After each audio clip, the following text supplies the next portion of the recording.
I ran up a check, I might do it again.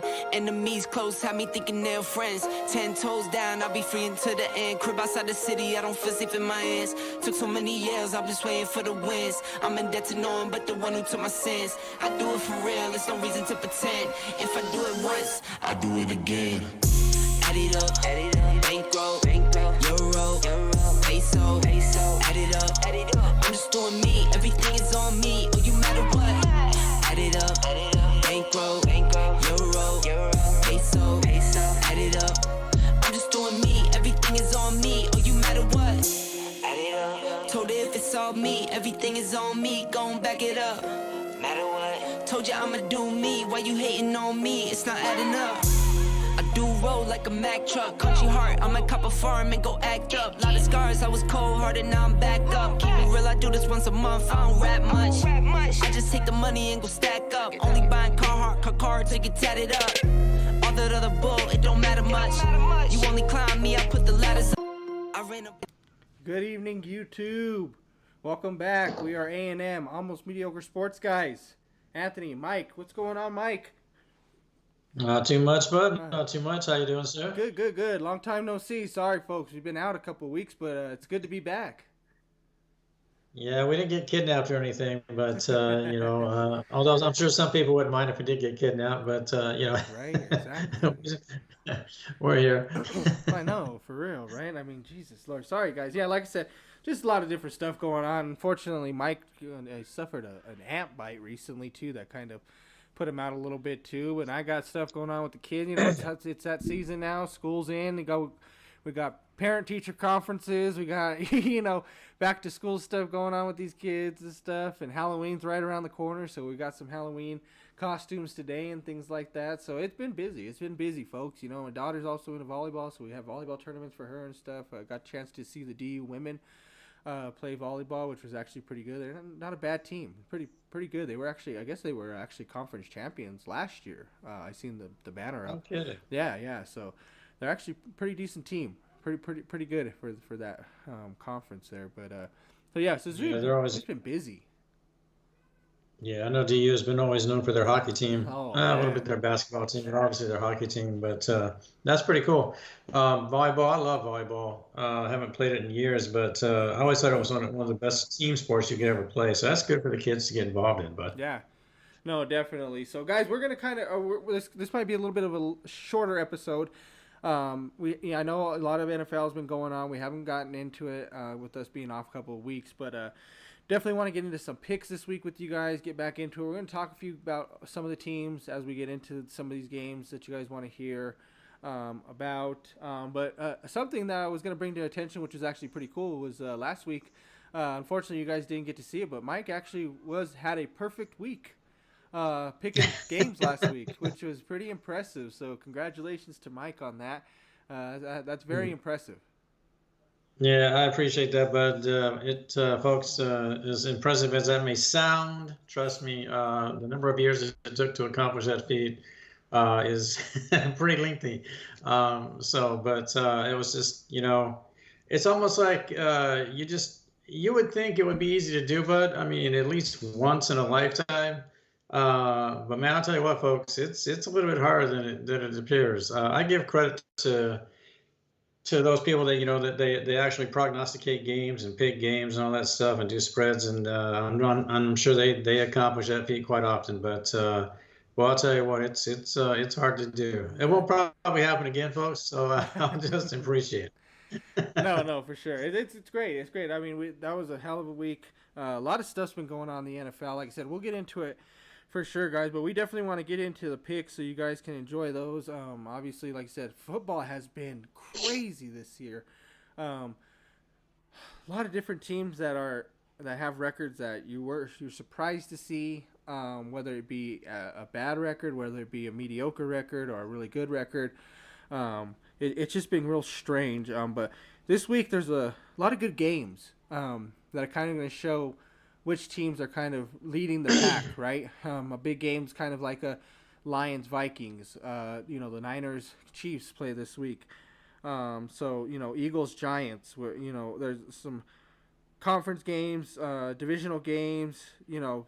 non-divisional games. Obviously, the biggest game, obviously, this week is the Chiefs and the Niners. So we'll kind of get into that game more. But the first game I kind of want to talk about was the first one I mentioned, and that's the Lions and the Vikings game. 4-1 Lions, 5-0 Vikings. Lions coming off that huge win, Mike, against Dallas. I mean, they just destroyed them, right? I mean, and it was kind of to the point where everybody was saying that it was more of they were just disrespecting them at the point, rather than just playing football. But at that time, it's like, hey, this is professional sports, right? If you don't like it, then stop them, right? So, what are your thoughts on this game? Obviously, it looks like Minnesota's a 1.5 point favorite right now. Game is in Minnesota. What are your thoughts on this one, Mike? Yeah, no, what is it? Minnesota's coming off the bye, if I'm not mistaken. Yes. So they'll have a little bit of rest going forward. I don't know, but I like what I see out of Detroit. We both know they've had a couple of games that were, sort of give and take, back and forth, go down to the wire. One game went into overtime just recently back at home, but they managed to win that game. So, they're starting to show that championship medal that teams are going to need, as you go forward. One of the things I want to say real quick, you were talking about the ups and downs of the season. It is. This might be, folks, one of the better, if not one of the absolute best years for parity with the league, and I think that's what's making it so difficult to pick these games. But I'm looking for a good game, bud. But Detroit just seems to have that mettle. They have that Campbell attitude. And I think it's going to be hard to stop it. That division itself is absolutely insane right now. It's probably the best division in football. Oh yeah, I agree. That probably is, and I'm with you on that. The Lions are playing a different. I think this game's a little different for me if the Lions don't do what they did to Dallas. If they kind of just barely pulled out a win to Dallas, because right now, I'm not with Dallas. I'm not a fan right now. I don't think this team is very good at all. But for me, it's like if you barely string out a win, Detroit, on a Dallas team like that, I got some issues, right? Obviously, now the huge loss, though, is Aiden Hutchinson, correct? I mean, that's huge for them. Question is, what do they do with it, right? Do they rally around it? Does it actually hurt them more? I think they should be okay. I am taking the Lions to win this game. Because what's the spread on that game? It's 1.5. Minnesota. So I like Detroit to win this game because of what they did to Detroit. I mean, to Dallas, I'm sorry. But also at the same time, Minnesota, they are 5-0. I am impressed more. I know Sam Darnold was what they call, on pumpkin watch, I guess, what you could say. But I think he might be for real this year. Obviously, there's going to be a game where I don't see this Minnesota team going undefeated, obviously, right? So they have to lose somewhere. And if they're going to lose, I think they're a very good team, so they're going to have to lose to another good team. And I think that Detroit is that team that's going to kind of say, hold on, pump your brakes a little bit, Minnesota. We're still the champions of this division. We're still going to run it and find a way. I like the weapons for Detroit. I like them better than what Minnesota has. Obviously, Justin Jefferson's a huge key piece, but Amon-Ra St. Brown is just as key piece as Justin. I like the running game with Gibbs and Montgomery. Those two are a great two-headed monster. There, but no, I like Detroit to go ahead and pull out this win against Minnesota this week. Yeah, I agree with what you said about Hutchinson, but I don't know. Obviously, you don't replace this guy. Even if you brought somebody in, you couldn't replace him. He'll obviously stay in house, but he'll be lost. You kind of wonder what the impact may be come playoff time. But they've got plenty of time to sort of, figure that out and buffer it and solidify that position the best they can. But you just don't replace the guy. I do like Detroit in this game, but with Minnesota, I get the record. But there's, you get those feelings about teams that even if they're winless, sometimes you think they're better than this. Sometimes if they're undefeated, you just think, yeah, but something's missing. Exactly. And that's what I get with Minnesota. And I just don't feel it. They're a playoff team. I don't think they're a division champion. And again, I don't think they're going to beat Detroit here. I think Detroit's going to make a statement in this game. Now, this is going to be fun to see these divisional games, within that division start to take place, and we'll see how much they beat each other up, on the back end of the season, and we'll just see what kind of toll that takes. But I do like Detroit in this game, bud. Definitely. All right. Next game on the list is actually the London game. That's going to be the first game of the morning, and that is the Titans. Sorry, the Patriots at the Jaguars. Looks like Jags are a 7-point favorite in that one. Man, this is Well, you know what's man, this is tough. This is tough. yeah, you know what's interesting though is I don't know if everybody realizes this. All other countries are now officially boycotting Jacksonville. They don't want them to come back and play any more games in their country. They've had enough. Jacksonville sucks. We just bring. They want some other team to show up. Well, it's which is weird though because they win in other countries. Now this last one, yeah, against the Bears, I get that one. They I mean that was terrible. Obviously, I think Trevor Lawrence is on a downfall, a very fast one. But at the same time, he's been winning out there, so I don't know why they would want to not have him out there. He wins when he does play. Last week was just the 1 week he hasn't, but I agree. There is definitely something wrong in both of these. Obviously, Drake May is now quarterbacking New England. He didn't look bad last week. I thought he played a very good game. He managed pretty well. But excuse me, yeah, something's up in Jacksonville. Something is up in there, and I don't know what it is. I mean, I don't know if Lawrence is just not seeing it out there. I don't know if it's a new game plan for him, changing of the playbook. I don't know what it could be, but there's something definitely wrong in Jacksonville. They need to figure it out. I don't know if it's a Trevor Lawrence issue. I don't know if it's a coaching issue, but something's got to be figured out there in Jacksonville. Being a 6-point favorite, I get it. I mean, London's his place, but I mean, man, this one's tough. I think I'm probably gonna go Jacksonville in this one, just because I like the running game. I like the defense a little bit more. I guess maybe just a little bit, but this game is probably something that they probably shouldn't have been played out there. Well, no, they're probably gonna be mad that these two are playing out there. Yeah, and Jacksonville is. I really do believe, but it would surprise me a bit because obviously between this game and their next game, honestly, it wouldn't surprise me if you see some changes beginning to be made. I don't think Peterson's going to last much longer. I don't think he'll survive the season.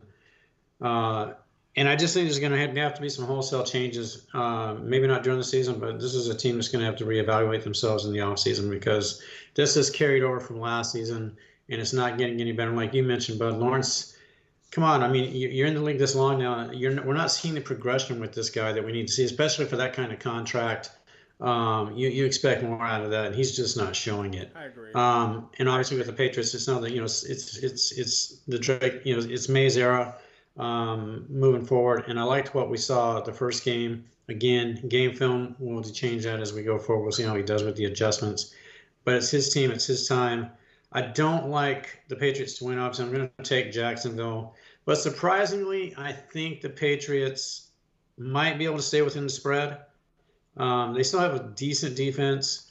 We'll see if that plays out. I'm with you on that. I think that spread, that 6 is kind of high there. I'm taking Jacksonville to win the game too, but I don't think they cover that spread. I think it's probably like a late field goal that wins it or something like that keeps them ahead. But I can't see 6. Both these teams are really struggling right now. They're kind of both in the same boat. So, I mean, I guess maybe because they're in the same boat, maybe it could be a shootout type game, but I just don't see it. I mean, I could see this game ending like 13-9 or something. You know what I mean? No, that's not a joke. Man. That's no joke. I mean, unfortunately, the only people watching this game will be Jacksonville fans and Patriot fans, so nobody else will care except for the people that are watching the game. But I kind of like May. I'd like to see him do well. Maybe he gives them a little bit of juice. And at least we see some more points out of these guys. Because right now, unfortunately, the Patriots are a boring football team. Yeah. It's just been defense. And that's it. And I get it, but you need to see some offense too. And hopefully this kid can give him that little bit of a boost. And like you said, get him just a little bit of an increase, on the scoring side of things. But not a game I personally watch, folks. But like I said, Jacksonville to win, but Patriots stay within the spread. Okay. Well, I'm with you on that one. I like the same thing here. Next one we got is the Titans at the Bills. The Bills are one of those teams where we started off looking at and we were like, man, they are bound to be, they're Super Bowl bound, right? They were on their way. Last few games just haven't looked terrific, right? I mean, obviously they got the nice win against Baltimore, but I'm not seeing that same team that started the year. Obviously now the move from getting Amari Cooper from the Browns. Yeah. I think it's a great move, Mike. Me Oh, I personally, think it's an awesome. I think what happens is as much as people wanted to say that, and I get it, Diggs may have not been the answer in Buffalo because of what's going on, but it did take away from Josh slinging the ball a little bit. He has not thrown the ball like he normally does. Now he's cutting back on the turnovers, which is great, right? But at the same time, you still want that guy to sling the ball to. You still want to make big plays down the field. You still want to make big touchdowns, because if you're just short gaining, they're gonna start keying on that, right? Eventually, all these defenses are gonna start keying on that. They're just gonna sit on the run. They're gonna sit on the short pass. It's not gonna work for Josh. Cooper is great, one of the best route runners in the league right now, best route runners ever in the league to ever play the game, and I think he's really gonna make a difference for them. I think he could be a missing key that is needed here. Titans, I'm not a Levis fan. He just has not been good at all this year. I mean, the picks are ugly. I don't like them one bit. Buffalo is a 9-point favorite. Actually, I like going with Buffalo, and I like them covering this spread on this too. Yeah, I really love the addition of Cooper too, but I think he pretty much instantly becomes possibly his go-to guy. Particularly if nothing else, once Allen becomes familiar with him, I think Cooper will become his go-to guy. But I really think it brings a lot to the receiving core. Running game is decent. Defense is there, obviously. The Jet game was a little bit tough. Those divisional games always are. It was not a well-played ball game on either side of the ball. Some bad officiating. So, I like to think that Buffalo is going to, get back on track. They won't have the best record in the AFC, but I think they'll play better, particularly with Cooper there now too. Yeah. You've gone to the flip side of that with the Titans, and you and I've talked about this. I like the kid. I think Levis is a good guy. I think he wants to win. I think he wants to play well. But something doesn't click when he's out there on the field, and it's not that. I mean, he makes critical, almost devastating mistakes when he's out there. As it relates to his team. That's why I can't get it. I mean, when it comes clutch like that, and you're throwing pick after pick after pick to lose games. I mean, he had a chance against the Bears to win. He threw a pick. He's had it against the Jets to win the game. Threw a pick. I mean, it's just every time it comes to clutch time, he throws a pick. I can't trust a quarterback like that, and he's not going to be a winner in the NFL doing that. No, and he's not going to be a starter. I tell you about it. I get it. Don't get me wrong. Elway, Manning, all these guys had issues when they first started too, and throwing picks. And don't get me wrong, but I don't see him becoming better. I just don't see it out of him because he's not getting better each week. He's still the same quarterback each week. I don't see the potential there for him to get better. Maybe a new situation. That's the only thing I could ever think of when you think about a quarterback like this. I don't think he could ever get better with Tennessee. I just don't think he has the weapons to do it. I think he needs he's one of those quarterbacks where he needs some really, really good wide receivers maybe to get him out of some binds occasionally. If you make a bad throw or something, they still make those plays. Tennessee is not that team for him right now. Maybe that's what I said. Maybe a new setting, a new team, better wide receivers might help him out. But I'm just not a Will Levis fan right now on that. And like I said, I totally think that the Buffalo wins this game and covers that spread. Yeah, and that's true too. But we talked about that. I hate to see the coach throw a guy under the bus at the podium. I mean, keep it in house if you want to criticize somebody, particularly if it's a quarterback. Don't throw what you think out there for everybody to hear at the stand after a game and things like that. Talk to him behind the cameras. But that being said, I'm surprised that he hasn't pulled him. Regardless of what you have as a backup, you got to pull this kid. It's not working. And to your point, Bud, if Buffalo needs a little bit of a remedy to get back on track, I mean, this is a game that might be able to do it, particularly with Cooper coming in, a chance to get out there and work a few things through with Josh during the game even. I do like the spread. I think Buffalo covers here. I actually think the Titans are borderline player-wise ready to quit. I think the guys know it's not going anywhere.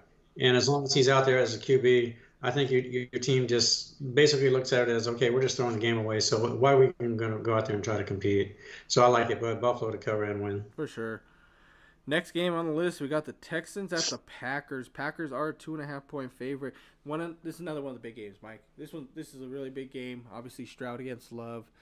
Let me ask you something real quick, Bud. Real quick. Okay, so with the Colts, if you're the coach, what are you doing here? You going to go Flacco, or are you going to put Richardson back out there? No, I mean I'm gonna go with Richardson. I mean he's my franchise quarterback. He's there. I mean I get it. You Yeah. think he gives you a better Well, chance to win? but here's the thing. I mean, regardless of who gives you a better chance to, let's see here. So Flacco. Because Joe's actually showing some productivity. Now, long haul, I get it. But right now, with the struggles that Richardson's having with the injuries and stuff like that, and Flacco's shown the ability to do this. He's done this with other teams too. And I kind of like what I see with this guy. I get it, but the problem is with Flacco is he only shows up when he wants to show up. Yeah. Like he goes on this. He comes in. He goes to another team. He gets on the bench. Somebody gets hurt. He comes in. He looks like this superstar, and everybody's like, "Oh, Flacco this, Flacco that." And then the next two games are just very poor games where he threw for 360 in the first game coming back in. Everybody's on this Flacco tour. Then he comes in and he throws for like 169 and 4 picks, and it's like, oh wait, did we get a little too excited? Yeah, you got a little too excited. This isn't Joe Flacco in the Baltimore days. I get it. Yeah. Against certain teams, he's probably going to look good. But he's not great anymore. He is a backup for a reason right now. Anthony Richardson is the franchise quarterback. You got him when you drafted him for a reason. You go out there and you put him in there. If he doesn't pan out, so be it. Oh well. But you got to let him ride. You got to let him ride the season out. If Will Levis, like you just said, is running it out, and the Titans are sitting here at what 1-4, then why can't the Colts run Anthony Richardson at 3-3? Yeah. It's tough. Yeah, I mean, he's your franchise quarterback. You gotta play him. You have to. I hope this kid stays healthy. This is the only concern I have with him is that he's showing signs of being injury prone. I hope that doesn't play out. Prone, but the other thing is when he's not injury prone, he just likes to he just throws the ball. Like he just lets it fly. He doesn't even look where he's going. He's just letting it fly down the field like it's nothing. But I mean, but at the same time, your coaching needs to step in. Your quarterback coach, your offensive coordinator, coaching, and say, hey, we don't need the big play every time. It's okay to hit that slant over the middle for 5 yards on the play. It's okay to, dump it down to your check down every once in a while. You don't need to sling it down every single play and try to get everything in one play. It's not college, right?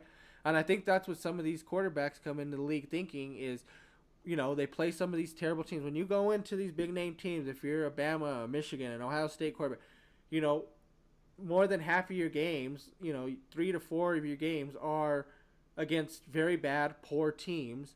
And, you could just light up the scoreboard, right? It's just streak after streak after streak, touchdown after touchdown after touchdown. NFL isn't like that. These cornerbacks will get into you. They're going to knock you off the block. They're going to make you make bigger decisions. It's not going to be able to throw all day long, and he's got to get that out of his head that he can't do that in the NFL. Yeah. But back to this game here.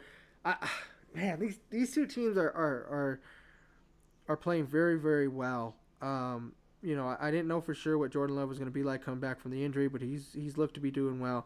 Texans been playing really great ball right now. I like what they're doing.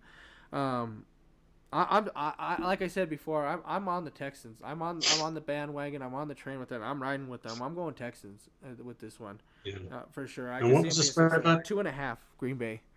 Is it in Houston? It's in Green Bay. In Green Bay. I thought they brought Love back a little bit too soon. I think that showed up in the Colts game. I really do. I think they should have backed another week. But obviously, it is what it is. I think he's going to be okay. This is a good game. This is one of those games of the week. This is one of those kind of must-see type games, folks, if you're a diehard NFL fan, if you get a chance, obviously. I'll tell you what, but I really do like what we're seeing with Green Bay. I think they're starting to come back around. Coming off the Love injury, I think they're falling into that potential for a division champion type of performance. I like the Packers here. Houston, we both talked about them previously. We both like them a lot. We think they could go as far as the AFC Championship game. You don't know if things break right, maybe the Super Bowl, but they're a good football team like you're talking about. If this was in Houston, I might lean towards Houston. But because it's in Green Bay, I am going to take them. I obviously like the home court, the home field advantage here. I think Green Bay continues to roll a little bit here. I'm going to take them to win and to cover. Yeah, see, I like it because I think getting Mixon back was huge for Houston. A lot of people don't Yeah. realize what Mixon can do. I think Cincinnati really, really screwed them. We'll get to them when we talk a little more. But losing Joe Mixon, I think, is huge. Not only Cincinnati, but then it was huge to add on to Houston. When he got hurt and he was out, they didn't look great. And he came back last week. He was amazing. This guy is really, really good. Both got a good running game, but I like Mixon over Jacobs. Obviously, I like Collins and Reed. They got some really good wide receivers on both sides of this, but I like Stroud a little bit more than Love. And I like the defense in Houston more. I like D'Amico. So I like I said, I'm going to stick with Houston. I'm still riding it. I'm on the bandwagon. So I'm going with the Texans for sure. Yeah, I'm a fan of both teams. Obviously, I hope they both do well. I think it's going to be a good game. So if anybody gets a chance out there, whether you're a fan or not, I think it's a good game to tune in and watch. Let's see. Next one on the list here. Oops. Next one on the list here is the Eagles at the Giants. Eagles are a 3-point favorite on this one. I'll tell you what, as much as I hate to say it, the Giants at some point may have to look elsewhere for a quarterback. The team as a whole has got problems. We're seeing this now. We saw this. The one thing I will say is that defense has actually been pretty steady, though, for the Giants. Defense hasn't been too bad. They actually looked pretty good against Cincinnati. They could have beat Cincinnati, but I'm agreeing with you. If they probably had a quarterback that can get them to move the ball down a little bit and get even just in the end zone for them, Giants could actually be that. There's a chance the Giants could actually have their record flip-flop. They could be 4-2 instead of 2-4 this year had they had a quarterback that can help them out a little bit. Yeah, and obviously, again, you and I both agree they should never let Saquon get away. That was a huge mistake. I mean, you should never let that happen. Oh, yeah. But they've got problems with the coaching staff. They've got problems, like you said. Defense is pretty good. Offensively, there's a few struggles. They had a commendable performance against Cincinnati. They could have won the game, but now, as we talked about previously, and you and I talked about this game in particular just recently with Saquon, this is going to be a revenge game for this kid. I know. That's kind of what I'm thinking. He's going to want to make a statement. Fantasy owners of Saquon, start him. Start him this week. Yep. I'm saying it. Sorry if it don't pan out, but I have a feeling I'm with you on he's going back. It's not them coming to Philly. He's going back to New York. He's gonna. That's his home. He's gonna run all over him. I think in this game. But tell me this. Answer me this. But tell me if you agree. Now I talked about this with Minnesota, and I know that Jalen hasn't had his receivers for a considerable amount of the first part of the season, but I get the feeling with the Eagles that something's missing. And I'm not talking in a physical sense. I'm talking about there's something not right. And you can't put your fingers on it. It's the defense. That defense. They lost so many players on defense. Obviously, I think the Kelsey. There's those little key pieces that people don't forget. The offensive linemen get so lost in it. People don't think about certain defense. It's always the running backs, the quarterbacks, the wide receivers that everybody always remembers. It's the big name people like that. They forget about what a difference it is to have Kelsey there. He runs that whole entire line. People don't understand. They think that, oh, hey, you call the play, they just do their blocking assignments, that's it. Kelsey makes the decisions at the line, whether they need to shift, whether they need to move, whether they need to stay, they need max protection, not max protection. He makes that decision for Hurts. Hurts will call out, but at the end, Kelsey makes that decision. There's defensive players that were playing at one point. Hassan Reddick is gone. You know what I mean? Fletcher Cox is, there was a lot of players that are just not playing for them or past their time now. That defense is awful in Philadelphia. Yeah. But at the same time, both these teams are both in a rut, though. They're both in a rut. Both these teams are. You talked about the NFC North being this NFC East, which used to be held down by Dallas and Philadelphia. It's starting to get ugly. Washington, luckily they got Jaden Daniels in there. Washington may start making this move here to start running the East here if a lot of these teams are not careful.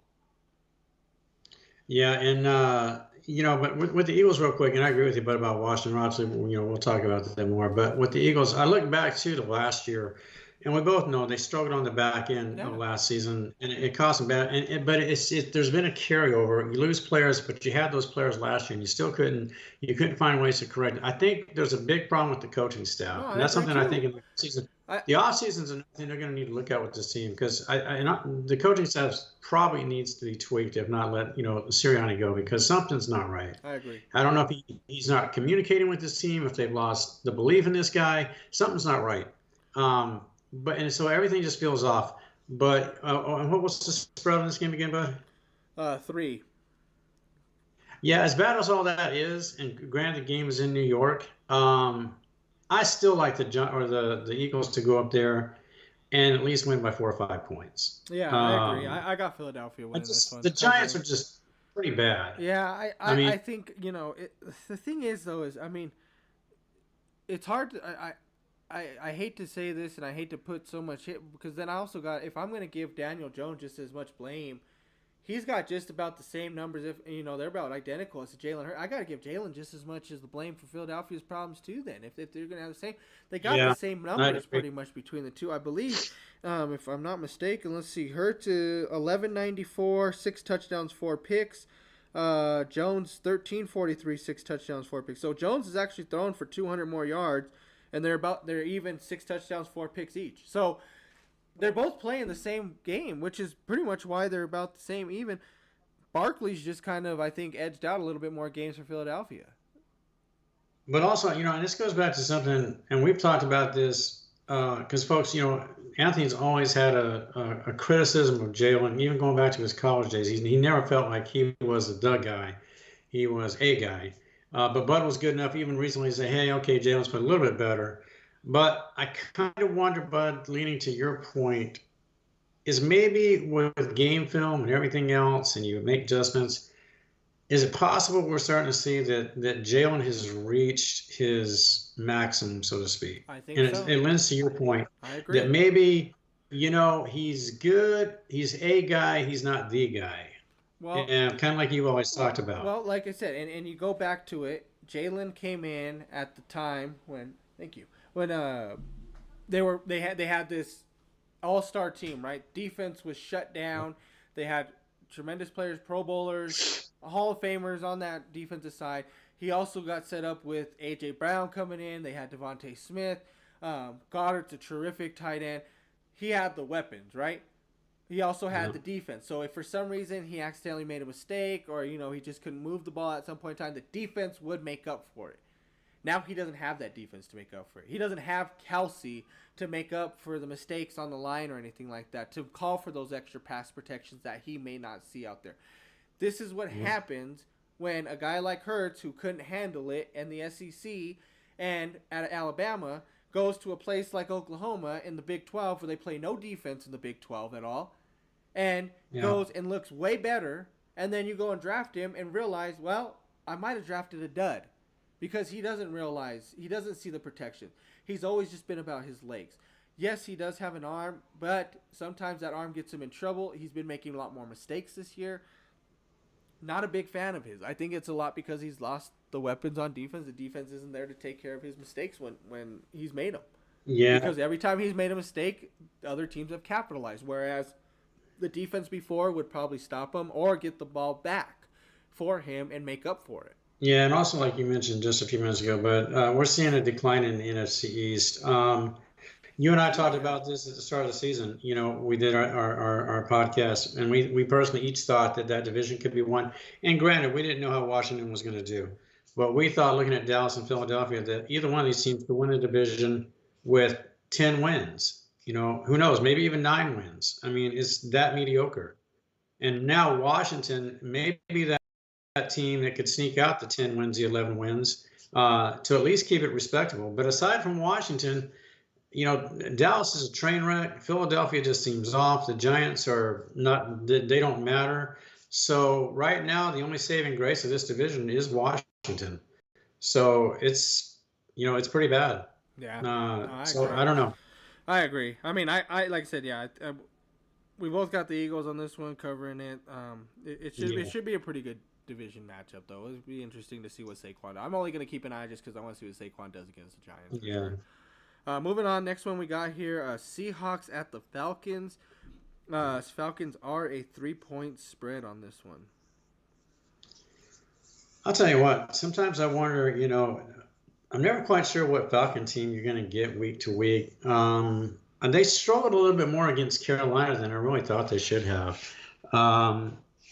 So that surprised me a little bit. Seattle has been up and down. Defense has played well, but offensively, obviously, there's some concerns now.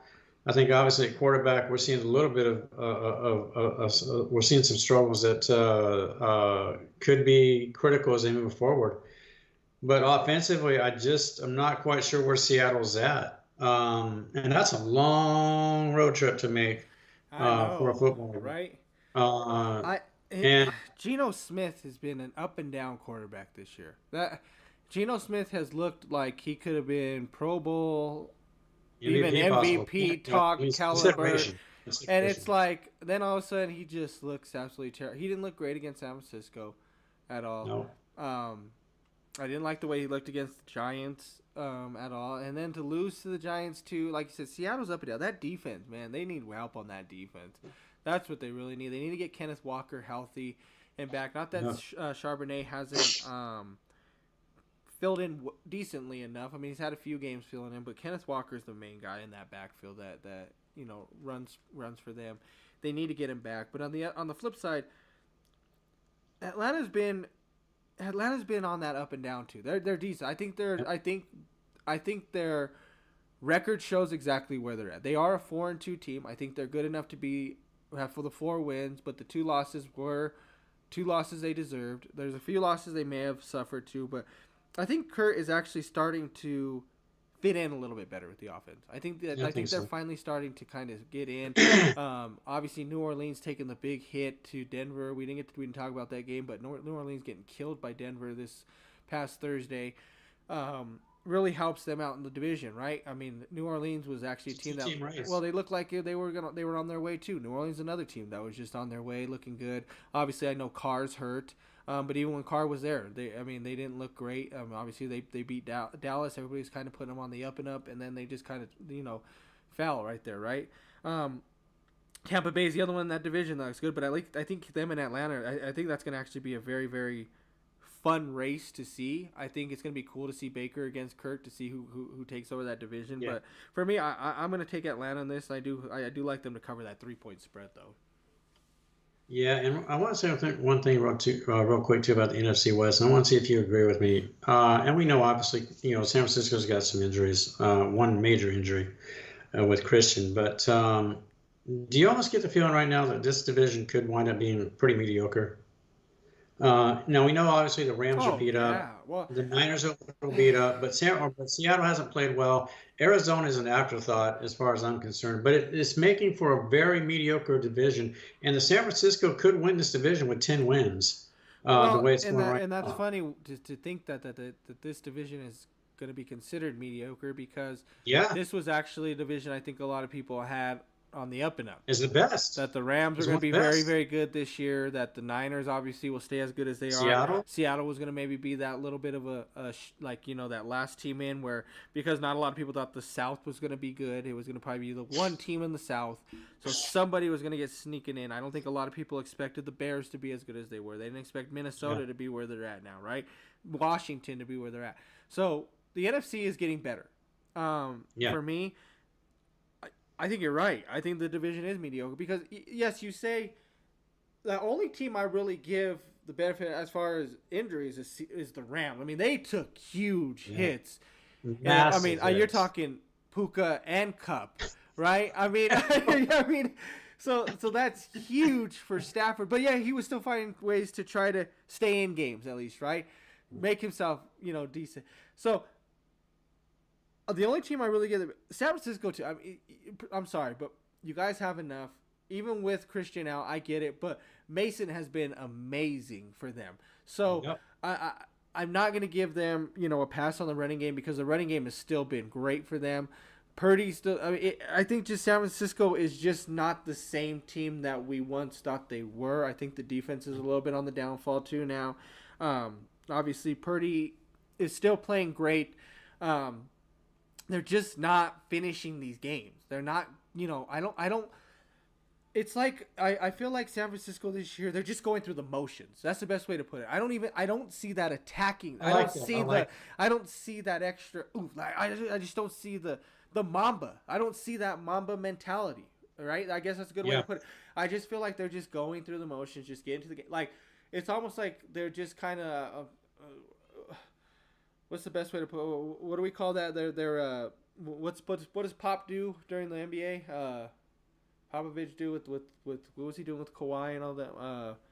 Talking about load management. Yeah, that's what I feel like San Francisco. They're load managing until they could just enough to get to the playoffs, and maybe then say, okay, then we're gonna play ball, because I just don't see it when I'm watching San Francisco. Other than that first game of the season against the Jets, where they just ran the ball like crazy. Obviously, that was Mason's first game, so it was a huge game for him. But after that, it's just been kind of just like I said, mediocre to just we're just going through the motions. Because the other thing is they're 3-3, but they lead the division right now. They're first in the division at 3-3. So it's going to be real easy for them. So that's what I'm saying. Like I want to see more from San Francisco. That's why for me, we're going to get into this, and we could talk about it right now. Let's just get into the San Francisco Kansas City game, right? I have San Francisco winning this week. I think this is the big game for them. This is a must-win for San Francisco. They need to beat Kansas City. They need to finally put it out there that we can beat you guys. I don't care if it's regular season. I don't care if it's preseason. I don't care if it's postseason, Super Bowl. Right now is when you just need to beat them. You need to go in there and beat them. And you need to show that you're a team that – I need that killer mentality again. I need them to come out here, go out there and beat Kansas City. Because on the other side, Kansas City, yes, they are 5-0, but I don't see 5-0 in Kansas City this year. I have not seen it in Mahomes. Mahomes is great with that defense right now. Mahomes has looked mediocre too, right? His numbers have not looked great. He's throwing some terrible interceptions. His interceptions are he's not throwing his interceptions like he normally would. They're bad throws. He's throwing into coverages. Kelsey is not. That's another one that is just not making the plays there. They're trying to force things to Worthy, I think is what it is. When Rice went down, the fact that Kelsey isn't there, it's a little bit of a I don't want to say too much of a panic mode, because they're 5-0, so you can't say they're in a panic at all. But at the same time, it is kind of in a way, because Rice went down, Kelsey's not producing anymore. We got to find somebody, so let's just force. He's still a rookie. I get he's got the speed, he's smart, he's a good player, could be great. But he's still a rookie. He's still going to make mistakes. He's still not going to know everything. Just because you're fast doesn't mean you're great, right? So, at the same time, for me in this game, I think San Francisco, it's a must-win. I think they find a way to do this. Purdy's going to play one of the best games he has all year.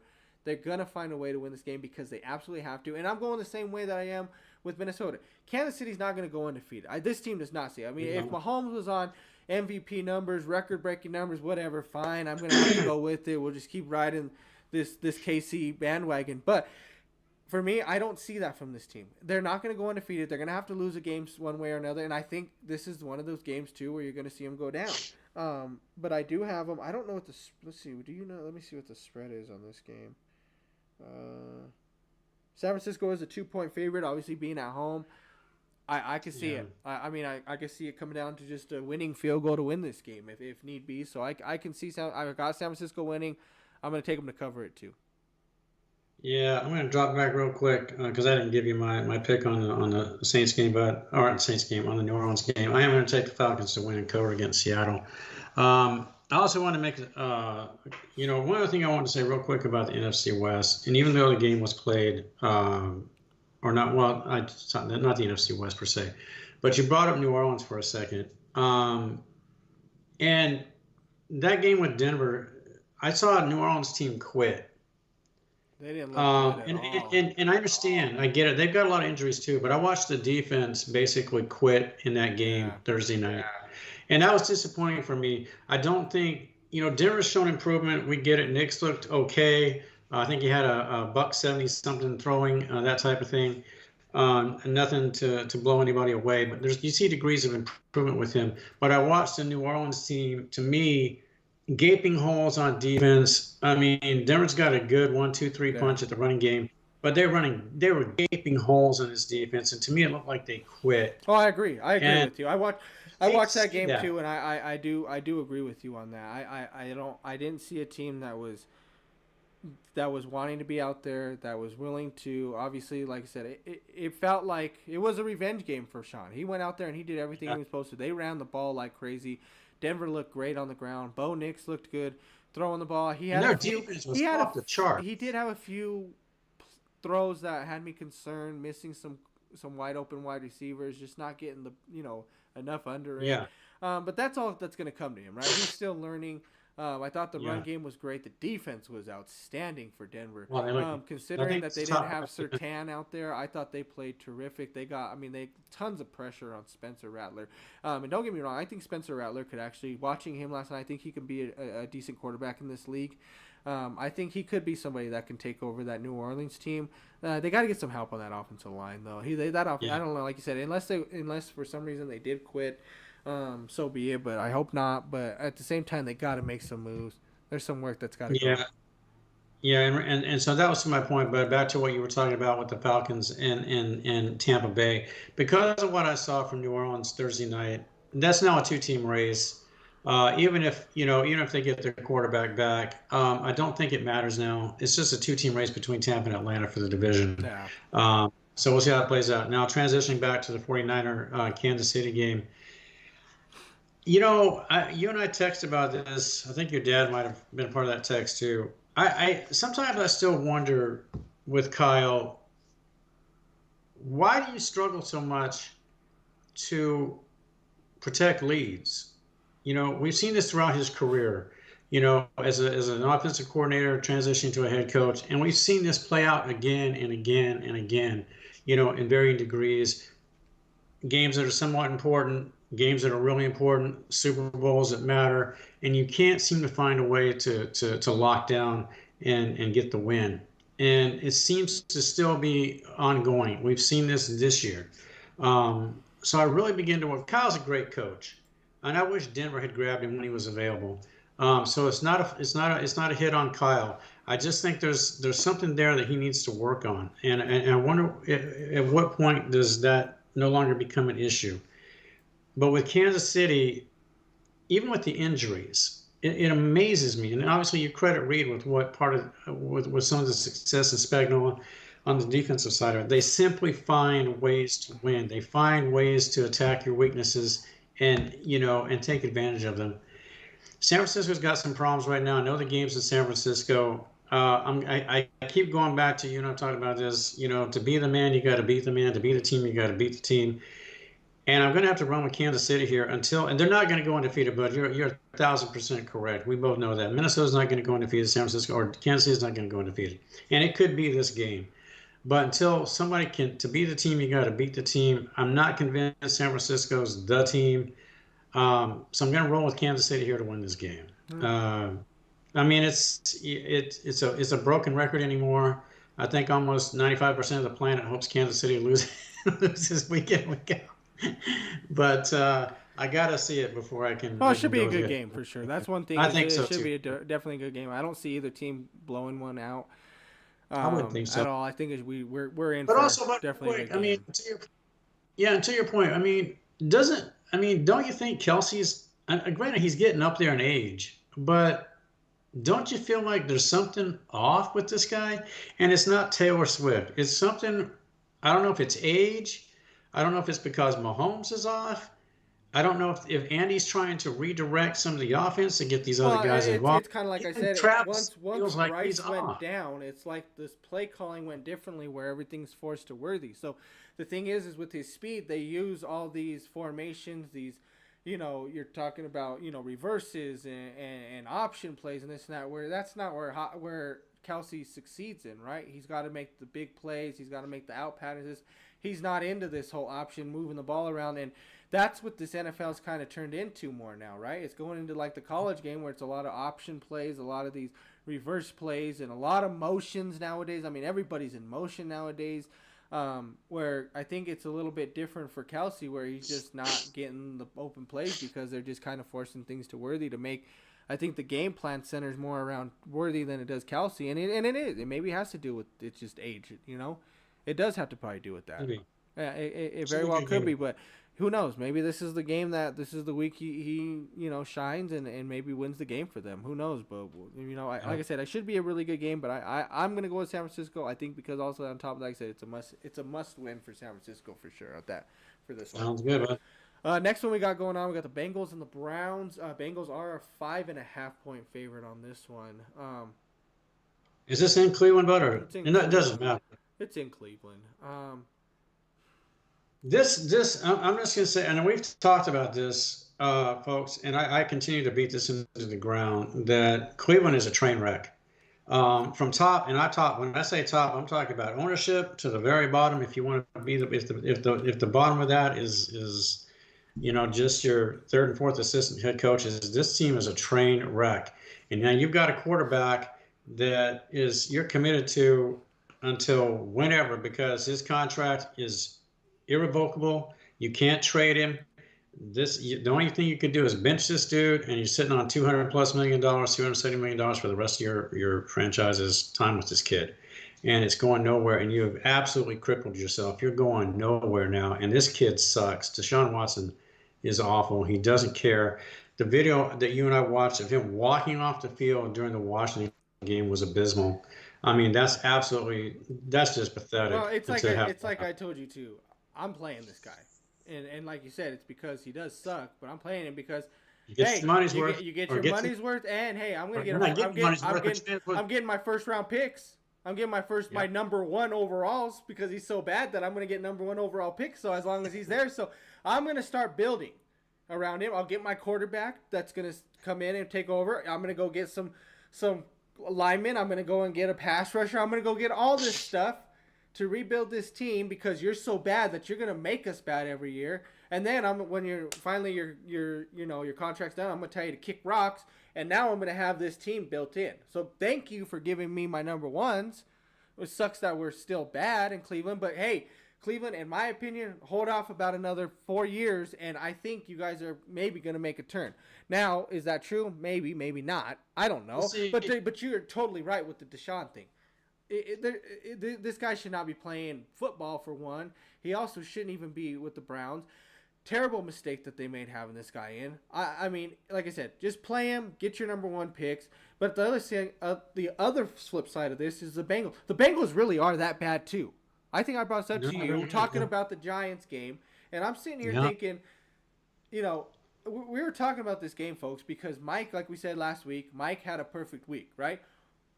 We're thinking this one's in the bag before the Monday night game, right? It's Cincinnati against the Giants. There shouldn't be no issues. Joe Cool should go in there, take care of business like you got your receivers. You got Higgins. You got Chase back. Hell no. They almost blew that game, right? There is a lot of problems in Cincinnati too. The defense is awful. Defense is terrible in Cincinnati. Okay. Not only that, they don't have the run game. Why? Because they let go of Mixon.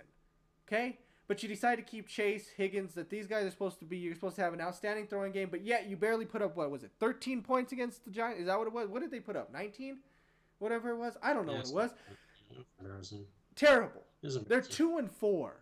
This is a must-win game for Cincinnati, okay? I don't want to see this game close. I want this game to be done by halftime for Cincinnati, okay? For them to even have me think that they even have somewhat of a small chance still to make the playoffs or make any kind of run. I want the Browns to get beat by 30 in this game if you want to show me that you have a chance. I'm not kidding. I'm sick and tired of hearing about Cincinnati. It's the same thing, right? We're talking about even the 49ers. We talk about 49ers are playing mediocre ball. The Bengals are playing terrible ball. Even though Mahomes is playing terrible, because they're 5-0, we're still giving him praise like he's this great quarterback, like he's top quarterback in the league still. He is not the best quarterback in the league. We need to stop with all these things and look at the teams now and realize that the teams are really bad. The Bengals are a bad team right now. Regardless of, you can have a great team with Higgins and with Chase and Burrow and have all-star players on your team, but they are 2-4 for a reason. Yep. Bengals win this game. I have them covering this because I want them to go and win, to kill to Cleveland. They need to take care of business. They have to go in there and take care of business right now. There's just not. Pittsburgh's playing great ball. Baltimore's on their way back up. Okay, obviously you're not going to get anything from Cleveland. Cleveland's not pushing. I mean, unless you want to be as bad as them, you guys fight for last place, then fine, keep going at it, lose to them, whatever you want to do at that point in time. But at this time, Cincinnati need to win. This is a must win. They need to just go in there and kill Cleveland and have at it. I want this, like I said, I want this game over by halftime. The problem with Cleveland too, Bud, is and here's what I start to wonder about. I don't believe it wasn't just Cleveland saying, "Hey, Amari, we're just going to get rid of you." Amari wanted out. Oh, I know he course. did. No, whether that's out there or it's not, he didn't want to be there. Here's my other flip side to that. At what point does Garrett say, "You know what? F this. This guy can't QB. All you guys are doing, you're doing nothing to improve this franchise. Why should I be here?" At some point, his contract's either going to come up or he's going to demand a trade. And why not? Because he's an all-world talent on a team that's going nowhere. Absolutely. And the future is nothing. There is no future for Cleveland. It is dead on arrival. It's flatlined. It's over. So at what point does this guy say, I want out? Well, now you transition. And that's why I was happy, like you said, real quick, about Cooper going there. Because if you think about Cooper's time in the NFL, he hasn't played for great teams that have done a lot for. He started off with the Raiders, right? They weren't great. Then he goes on to Dallas. They were good with him, but obviously it's Dallas. They still choke, figure it out while he played there. Then he makes his way to Cleveland, which is just as bad, right? So he's finally going to a team that hopefully can be good. Hopefully he makes a big difference with that can help them get to, maybe he's that missing piece for them, I hope so.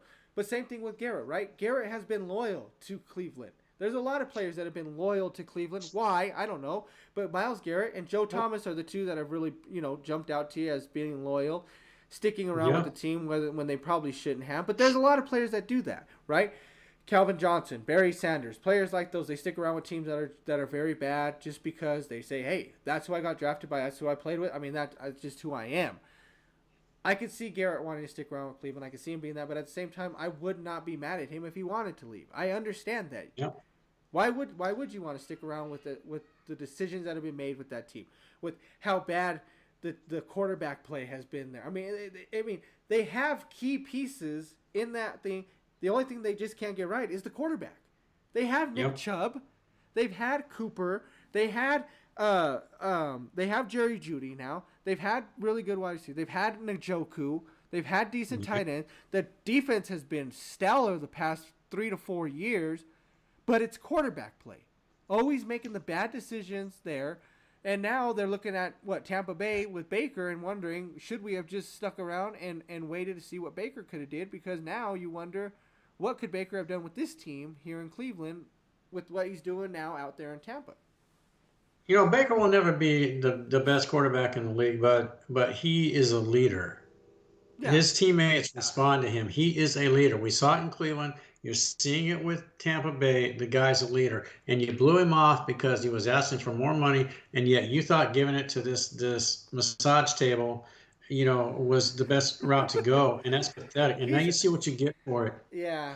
And with Cincinnati, here's my thing with Cincinnati, but for the life of me, I don't understand how an organization can continually to fail so bad at finding offensive linemen that actually either apparently want to block, can block, or can be taught how to block, because there's a problem somewhere.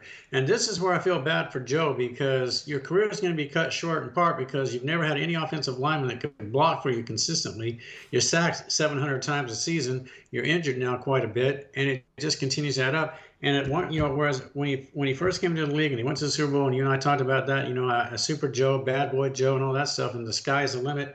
And now, Bud, I look at it, and the Giant game is a prime example of, even if with him out there, healthy or whatever, you got the receivers and stuff like that, you're struggling to win against the Giants, and you don't feel like there's really any optimism. I hate to say it again, but I've said it once. Actually, I've probably said it a couple of times. Not only, but I still feel like Joe Burrow is just going to be Dan Marino.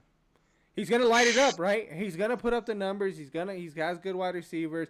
His defense is terrible. It's like those Dolphins team. Mike, you know any more than I do, right? Those Dolphins teams, they didn't have the defenses. That's why Marino had to put up 38 points a game to try to. Yeah. There was not a lot of defense being played. Like Dan Fouts, another quarterback, right? Guy would average 45 points a game, but give up Yep. 48 on the defensive side. So there's quarterbacks like that. And Marino's the same way. Yeah, Marino threw for 50,000 yards, but he only seen one Super Bowl, and that was his rookie year. And he never seen it again. He never stepped foot on a Super Bowl field again. Yeah. And he did not win that Super Bowl. I could see the same thing from Joe Burrow. He's a tremendous talent. He's a tremendous quarterback. He's great. He has upside to be a Hall of Famer. He's a leader. I think he can be a Hall of Famer in this league. Yeah. But I think he's going to be one of those Hall of Famers where he only gets to see that one Super Bowl. He's going to have a Dan Marino career. Tremendous numbers. He's going to look great, but I don't think he's ever going to get there, and I don't think he's going to win it. There's too many. Yeah.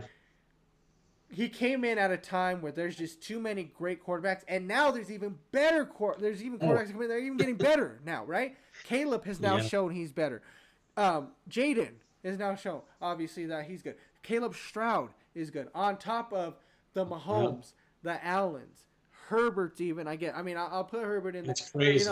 Dak, Purdy. These are all quarterbacks that, even though Dallas hasn't been great, right?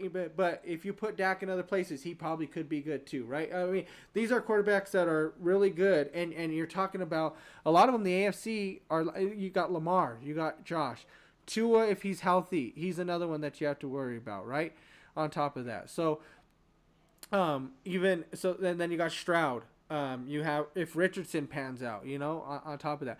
You have no idea. If Nix figures it out, he's a young quarterback that's going to have to go. Herbert's still play, with them. Yep, so there's a lot of quarterbacks still that on top of that, hey, Joe, it's just like when Marino then played too.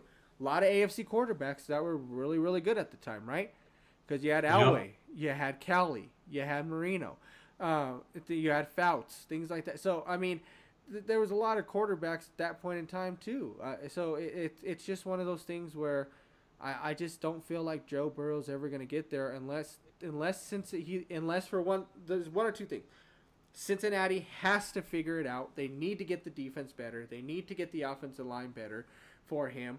And running game. Or he just needs to leave and he needs to go somewhere else, and that might be his way of getting, it. But at the same time, Dan never left, right? That's probably another reason why guys like Cali, Marino, but Cali had 4 chances, so I'm not gonna. He had 4 chances. I'm not gonna let Cali get away with you. You get there once, okay, so be it. It's hard to get, but you had 4, Jim, so you don't get away with that one. Same collection of guys. It should have happened. But what does that tell you, right? Just because you get there doesn't mean you're gonna win it. Look at Purdy. Yep. Purdy's a young quarterback. He's already been there twice now, right? And hasn't won. You know what I mean? Yeah. Rodgers. Aaron Rodgers, another great one. All this praise Aaron Rodgers has gotten his whole career about how he's this bad man and he's this and that, right? He's only been to one. He's only won one. Yep. Only been to one. It's not like he's been to, like an Elway, right? Elway been to 6 of them or whatever and won 2 or 5 of them, whatever it may be. That's impressive too. To be I wish he would have won a little more, but that's still impressive making all that. Aaron Rodgers' his whole career is like that. Same thing with what? Favre. Favre went to 2 but only won 1. And look at his career that he had. Yeah, and you know what's going to be interesting, and to that point, and real quick, folks, but I agree with you. Cincinnati to cover and win. But here's another name I'll add to that. Now, this year could prove to be that change, if you will. Tell you what, you've got a running game now. If Lamar can't get this team as well as he's playing, this could be another kid that winds up being one of those coulda, woulda, shouldas. And we'll get to that. Well, but here's the thing. I have no problems with saying Lamar is great as far as regular. He's playing great. No, I don't have no problem saying for his career he's great. Yeah. Regular season, he does what he needs to. Is he an MVP? Yes, I would give him MVP when he won it. That's fine. I have no problems. Yeah. I have a whole different story about him when you talk about playoffs. He hasn't been to he's been to an AFC Championship game? Yeah, last year with Kansas City. That's right. He was last year. 1 championship game so far this year. He's never seen a Super Bowl. Most of the time during the season, other than last year, I thought he played okay. He played pretty well last year. But every other playoff, he's just been not great. He has not looked great. And he's always had a higher ceiling for him that he was supposed to be this guy that's going to be there. And he still has that. So I'm with you. Burrow and Lamar, I mean, I got to see more from him. At least Joe's been. I give more credit to Joe's career because of he's been there. He made it to a Super Bowl. I mean, and technically, you get one little bit of maybe a shoulder, just some sort of a shove to Aaron Donald. Ramsey fell. And we could be talking about we could be talking about Joe having a Super Bowl, right? Stafford not getting one finally ever. Joe got his early type stuff. I mean, we could be talking about a different situation, right? Yeah. But that's not how it played out. And yet, not the reality. Cincinnati hasn't been back. So what does that say? And right now they're 2-4, and they don't look good. And they do. Yeah, and so and the last thing I'll say is, even if Cincinnati wins against Cleveland, but even if they blow Cleveland out, do you really feel like anything's changed? No. It'll just be the same thing. So, but I'm just saying. At least I know that if you blow them out, that you're at least wanting to win. You're out there. You know what I mean? You want to win. You're trying to make a push still, right? You're trying still. Yep. But if you just go out there and win the game 13-10 and look terrible, and Joe, you've only thrown for $170 and no rushing yards or nothing, then I'm gonna be like, you guys are done. I don't care if you got the win. The team's done. Imagine if they lose to Cleveland. How bad would that be? If they do that, at that point, what are you doing? Here's the way I'm going to put it. If they lose to Cleveland, in my opinion, in my head, I'm thinking they're tanking then. Maybe they're tanking just to try to get some players. You're already 2-4. You already see Pittsburgh's doing good. Baltimore's made their run now. Yep. Kansas City's Kansas City. Buffalo's still playing well. What's the point? Yep. Might as well tank then and go and get some more help on the O-line. I mean, you realize your defense is terrible. Maybe you got to go get help on the defensive side there and just get higher picks and just say, all right, sorry, we're just going to tank this year and try to help you out, Joe. I mean, you're fully healthy now. Maybe now's the time to just get you some – because I'm sorry, you're not going to get a court. I mean, you got Joe Burrow. So you're centering – that whole team's around him now. So now you focus on the O-line, you focus on the defense. Now, like I said, that game's going to tell me where they sit. But I think Cincinnati there's too much talent on that offensive side to have Burrow, to have Chase, to have Higgins to just sit there and say, I'm just going to throw in the towel. You can't. Yeah, I think so. You can't do that. You can still be a playoff team and still do well in the draft. It's just all about your scouting. It's just all about knowing. I mean, the draft's the draft for a reason. It's a roll of the dice. Everybody knows that. So, yes, that number 1 pick could be great, but also that number 70th pick could be great. You don't know. Like I said, you could still make last pick of the draft, and the guy's been to 2 Super Bowls already, right? Yep. So you could still be a playoff team and still make your team good. So we'll see. Yep. We'll see how it goes. But let's keep moving on. We got a little bit off track here with these games. Next game I got is the Dolphins at the Colts. We did talk a little bit about this. Colts are a 3-point favorite in this one right now. I got the Colts winning this one. I like the Colts to cover. I don't like what I'm seeing in my. A lot of people gave Tua a lot of crap that maybe he's not the guy. I know there was a lot of stuff between him and Tyreek at first. He didn't like it. This shows right now how important Tua is to Miami. They look like a peewee team without this guy, right? I mean, it is awful how bad Miami looks without Tua on this field. There is nothing going on that offensive side without him. So if you guys don't think that Tua is important to Miami, you might want to take a look at when they had him compared to when they don't. Because right now, the Dolphins look terrible. I think they even look worse than New England in that AFC East right now because of just without Tua being there. Now, the Colts, like you said, Mike, we had this discussion about the Richardson-Flacco thing. I think Richardson needs to start. He's your franchise quarterback. You drafted him to be your franchise quarterback. Joe Flacco is made to be your backup. If Richardson is healthy, you start the guy, you let him run your course. You're 3-3. I still think he's a good enough quarterback to do it. You just have to figure out how to let him know, dude, you do not need to let the ball fly every single play. It is okay to dump the ball down, do your check downs, even take off for a run if you need to. If you see the opening, you're a running quarterback too. Take off. Get a slide in, get 5 yards or so, go move on to the next play. Yeah, and I think too, Bo, with Miami. And what was the spread? It's 3. Indy's a 3-point favorite. Yeah, and I've got Indy winning the game, and I do believe they'll cover it. With Miami, here's the thing: I still have questions about the head coach. I'm not totally sold on this guy. I never have been. And it's not fair to assess that when he's missing his quarterback. I personally wish Tua would step away and look after himself and his family going forward and just say, had a good shot, and that's the way it goes. But anyway, he's going to come back. He is the guy. He is a difference maker for that team. Because right now it's a team going nowhere except into the early parts of the draft, and it's going to be tough.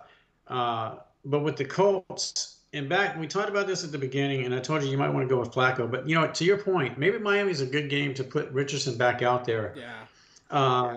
And just give him a chance to get the wheels back in motion. He's going to be going against a team that he should be able to beat. He's talented. He can win ball games. It's at home. So this might be a good remedy game coming off the little setback he's had recently. But that's the other thing too. I have concerns that this kid is going to become injury prone, and the player doesn't determine that. It's just unfortunately the way it plays out sometimes. I hope that's not true. Same with Joe. If Richardson can get healthy and get some consistent playing time, and really get familiar with the game, I think there's a lot of positives attached to this kid. So getting back out there against Miami, and regardless, even if it's Flacco, Colts win, Colts cover. Yeah, for sure. Moving on, next one we have is the Raiders at the Rams. The Rams are a 7-point favorite in this one. I don't like anything in the Raiders right now. Obviously, they lost to Devontae Adams now, going to the Jets, will probably, well, you know what? We will be talking about the Jets here in a little bit about this one. I mean, I don't know what Devontae does for the Jets. I know it doesn't help the Raiders for sure. Obviously, Max Crosby's trying to get sent out. I think a good move for Max to get out though would be, I think the Lions, if he's really trying to get out, I think the Lions need to make that move, right? Losing Aiden to add Max, I think that would be huge for them right now. But I know Max is not a happy guy there. Obviously, like I said, the departure of Devontae. Rams are coming off the bye this week too. I think Stafford will be good. I 7's high though for me, but then again, man, the Raiders looked terrible last week. Pittsburgh, I mean, it started off looking like the game may just be okay, but then Pittsburgh kind of just took off and just ran across them. So I'm not liking what I'm seeing in the Raiders. I will take the Rams in this game, but I don't think they cover.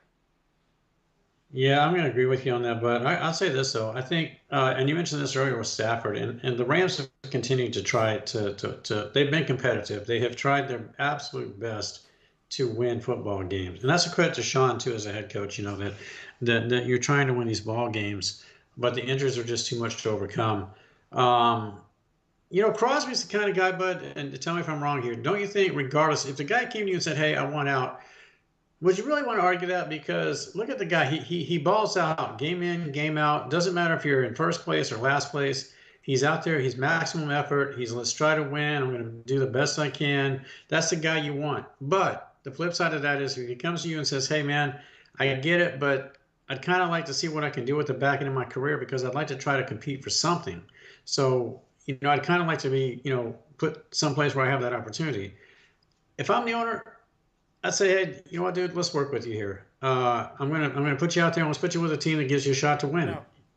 Because it's money nowadays. Oh, no, it's money nowadays. So I don't care that you don't like what we're doing. I don't care that you don't like what the team is doing here. But you're the reason that there's butts are in the seats and that everybody has your jersey on. So if I get rid of you, there goes that money that comes in, that revenue from me, from that. I can't lose that because all I care about is money. You know what I mean? A lot of these owners are like that now. Look, Jerry Jones is a perfect example of this guy. We've always heard of that. Jerry Jones is getting worse and worse and worse. I hate talking about the Cowboys because that's all we hear about the Cowboys. But at the same time, he's a perfect example of this, right? He's a perfect example. He is terrible. He is a terrible owner. He's a terrible GM. This is ridiculous listening to this guy day in and day out about how he's done with his team. Jerry Jones, you have done nothing with Dallas. You have ran the Cowboys into the ground.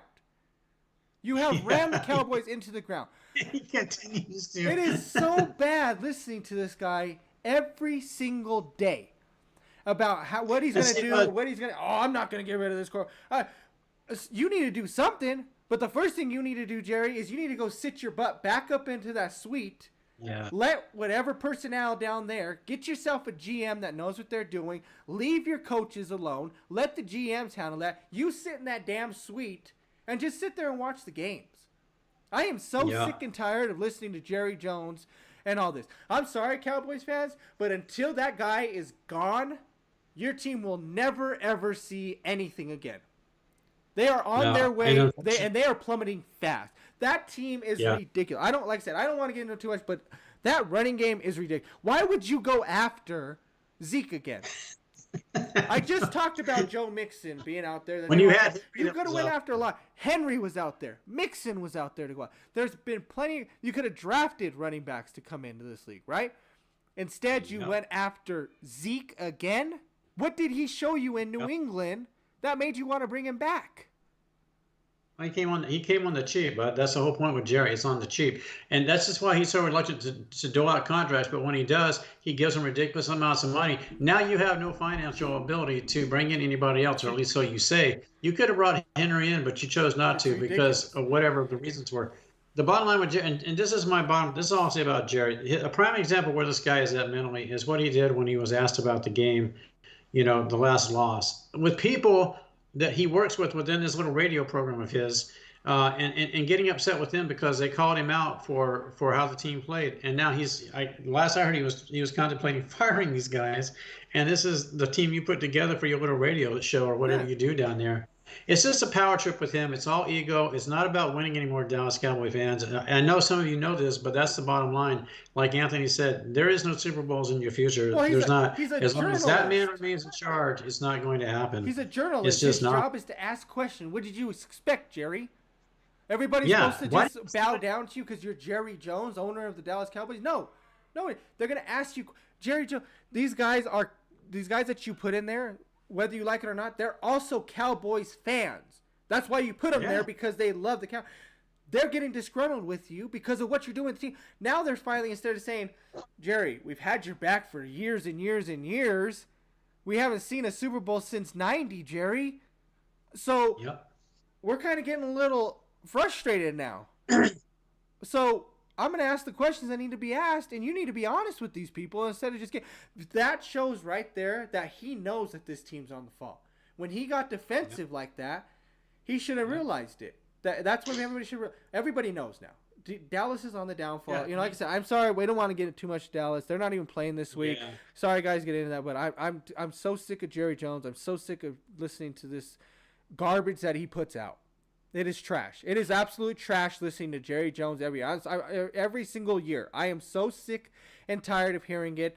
Like I said, I wish he would just sit his butt back in the suite, watch the games, and let the rest of his personnel decide what goes on for the Dallas Cowboys. Because I'll tell you what, Cowboys fans, if you love Jerry Jones, you're a huge fan of him or whatever, I'm sorry to say this, but your team will not be good again until he is gone or he lets other personnel take over. That's when you will start to see your team become better. As of right now, they will be mediocre at best. Oh yeah, they're flatline. They're flatline as long as he's there. Back to the Raider game, bud. I agree with you. Rams to win. Raiders will stay within the spread. Next thing we got is the Panthers at the Commanders. Washington is a 9.5-point favorite. I'm riding it. Jaden's my guy. Jaden Daniels. Yes. I get it. A lot of people, and I understand. A lot of people are now pushing Caleb to get that. Why is Jaden all of a sudden? Because Caleb has one really great game. Now all of a sudden it's like, oh, he needs to be over Jaden. When has Jaden had a bad game? I get it, he lost, but he lost to Baltimore. Washington's defense isn't outstanding, okay? But they almost won that game, and he didn't have a terrible game. He threw for 250 and 2 touchdowns. He had a great. He played great. So how does Caleb jump him? They're 4-2. They're both 4-2. Caleb's had worse games than him. Jaden has not had a bad game this year. Caleb is the golden child, bud. He's the guy that was, it was predetermined that he was this football savior. He's going to come to Chicago. He's going to be the greatest quarterback in Chicago history. He's going to be possibly the greatest quarterback since Tom Brady, Patrick Mahomes, et cetera, et cetera. So now with this Ryan Leaf. Progression, Ryan Leaf was supposed to be that good. Yeah. he had a decent game. He had a decent game 2 games ago. He played a pretty good game this last outing. So we're seeing that beginning to manifest itself into what might be at least a good quarterback. But he's the golden child, bud. So of course Jaden's going to get pushed to the side. But for me right now, and I'm dead serious, he won't win MVP. but Oh he's no. got to be in consideration. He should be in consideration. He really should be. Yeah. Oh, I At this agree. point in the season, I agree. he should be in consideration for MVP. Right now for me. If he continues playing like he is, it's his rookie of the Yeah. year to lose. Oh, It's I not. agree. It's not. It's And don't get me yeah. wrong. It's not in Chicago. I do think Caleb has really played well. I think he's gotten better. I absolutely agree he's gotten better. That Bears team has gotten better. There's a reason they're 4-2. I'm not sitting here saying that Caleb. I'm just saying Jaden has played consistently well for the season. Caleb has just stepped up his game recently, the last couple of games. But Jaden is working with less. Exactly. Well, yeah, I agree because his I think I would say the Bears defense. The Bears defense is defense. The Bears defense is better. Yeah. Man, you know what? I would say because I like the running backs in Washington. I like Eckler and Roberson over Swift. But Swift is good. Don't get me wrong. Swift is a really good running back. He had a great game last week. But I do like Roberson better. I'm still taking. Jaden's my guy. I'm taking Jaden over Kayla. I like the wide receivers a little bit better in Chicago, but the only thing is I love McLaren as my number one over Moore or Allen right now. McLaurin and Jaden, they're finding their way. They love working with each other now. That Monday night game against Cincinnati was when they found their connection against that was when they figured it out, and they haven't stopped. They look great together. They have a great connection. I love it. That's what I'm saying. I still like the Commanders team. I getting into the pick, I will take the Commanders. I think they are going to cover this spread. The Panthers, they're just so bad. They're a bad team, and this is another type of scenario where everybody thought there was going to be a change, right? Bryce gets gets benched. Andy comes in. Andy goes off that first game, right, to get them the win. He throws 300. It's the Flacco effect, right? What I think happens when you think about it is these veteran quarterbacks who are still, I think, are good enough to play. Dalton, Flacco, they're still play. What happens is they come in, they're smart. They've already been watching this game. They've been seeing it throughout the whole thing. So what it is they've seen these teams before. A lot of these teams are new. They're new to these guys. Dalton's is an old quarterback. Flacco's old. They haven't seen these guys play, so they just eat these guys up because they know what to do. It's like, oh my God, we didn't know what to do against Dalton. He played like a veteran again.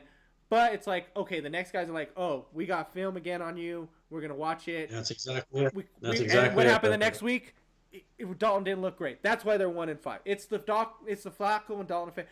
They're great. Like you said, that's why they got to be backups. Like you said, that's what my last comment was going to be. But like you said a little bit ago, you're a backup for a reason. Yeah. Flacco was never a true starter. Even when he was successful with Baltimore, if you really looked at it, he wasn't a starting quarterback, not over the long haul. He was better as a backup. He just happened to have a great team around him in Baltimore and all that stuff. He was great, MVP of the Super Bowl. I get all that stuff, but that's part of the thing. Like you said, you're a backup for a reason. Well, like for me, me, I'm not a gambler. I don't gamble. I never really get on any of these FanDuels, the DraftKings, whatever these may be, all these, fantasy dog sports, whatever. I don't get on it. But if I was to make a bet, if there was a last week of the season, you need to get in the playoffs, your quarterback went down, and somebody like Flacco or Dalton's coming in, I would take that team to win, though. I would take Carolina to win. I would take Indianapolis to win if they're starting and they hadn't played all year, because I'm like, they're going to go in, and they're veterans. They know what to do, and they're going to win that game for you, and they're going to show you why they still belong in the league. But they can't do it for a season. Flacco's not going to run 17 games of the year. Dalton's not going to run. And now Dalton may have to. He's going to run the rest of the season out probably. Yeah. But he's not going to look great. And his body's going to break down at the end of the – I mean, Dalton and Flacco both maybe have the rest of this year. They may be done. Dalton maybe last another year. I think Flacco's done, though, after this year for sure, depending on what the Colts do. So. But for me, it's just I love what the Commanders are doing here. The Panthers are just a bad team right now. They got a lot that they need to work on. I mean, it just doesn't look good. The Commanders on their ownership. I think Jaden's gonna this is gonna be one of those real good breakout games for him. Just let him run wild. Just let him go do his thing. for them. But I like Washington, and I like the spread. I will take them to cover that 9.5. Last thing I'll say, Carolina ownership group sucks. That's your biggest problem, folks. Washington wins. Washington covers. Definitely. Sunday night game, Jets at the Steelers. Jets are a 2-point favorite going into Pittsburgh, which I don't understand. How are you 2-4? They're 4-2. You have not looked great. You're gonna come into Pittsburgh after Pittsburgh just put a whooping on the Raiders, and you're gonna tell me what is that 2-point spread because Devontae's there? Yeah, what I'm wondering too, but okay, we both know. This is what I don't understand from Tomlin. I really don't get this, and I wish I could ask him why you're doing this. You're telling me that Fields and even Justin admitted he could have played better during this time as a starter, and he is not fully opposed to Russ getting the start. But I'm sorry, consistency has its place. He's played well enough, and I just don't see the need to put Russ out there. I don't get this. I really don't. This to me is a mistake. Here's what I do think.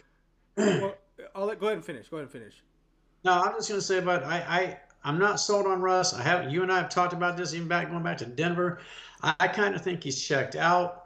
I don't feel like this is a good move for them. I think I could potentially blow up on them. And I do believe, Pittsburgh has a better defense. I do believe Devontae coming out there, whatever with that, with Rodgers, whatever. Something tells me the Jets are going to find a way to do this. And I'm taking the Jets to win this game. And I don't like Russ being out there. I think this is a mistake. Well, for me, I'm not a big fan of the New York Packers right now. That's what I'm gonna call it. Especially if they lose this game, they are no longer the New York. They are the New York Packers. You went and got it. You went and had to go get Lazard. You had to go get Devontae. Now you got Aaron Rodgers. You are now the New York Packers if you lose this game. Okay, I'm sick and tired of this. I'm sick and tired of Aaron Rodgers. We just talked about him, right? One Super Bowl in his whole entire career. Couldn't get it done in Green Bay except for the one time, and it was his third year in the league. Okay. Yeah. You're going to go to New York and make this team work, but yet you have to bring everybody from Green Bay to make it work for you? You're living in the past, Aaron. You have a tremendous wide receiver in Garrett Wilson who's young and talented, and you're making him the second, maybe even third option now? He's better than Lazard. He is... Right now, yes, I'm gonna say for a career, no, but right now I would say I would take Garrett Wilson over Devontae Adams too for right now. Career, no, Devontae's got that over him, but Garrett could pass him up. But as players right now, Garrett Wilson's the best wide receiver on that team. You just went and got two guys that are not even better than your number one. For what reason? I don't like this. On the other hand, I agree with you in Pittsburgh. Justin Fields is there. They're 4-2. He hasn't been terrible, okay? He's done well. I thought he played great against the Raiders last week. I thought he looked great. Now, here's the thing. If you want to get Russ in, this is a nice thing to have. You have two really good quarterbacks on your... So why not use Russ instead of just saying, throw him out there, let's see what he does? Why not situational use him? Where's Russ better at than Justin Fields? The play action, right? Yeah. When you're going to go out there and, get him off guard, run a play action. Because Russ is great on the run.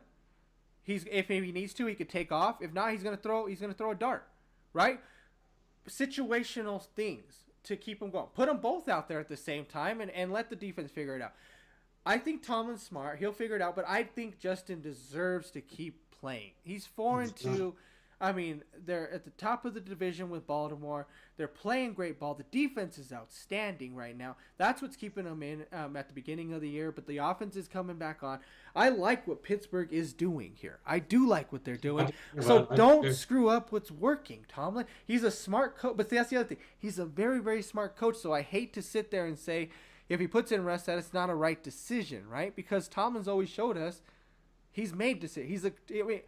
He's a shoe-in Hall of Famer, right? So, for me, it's just, man, I'm torn because I don't think Justin Fields has gotten,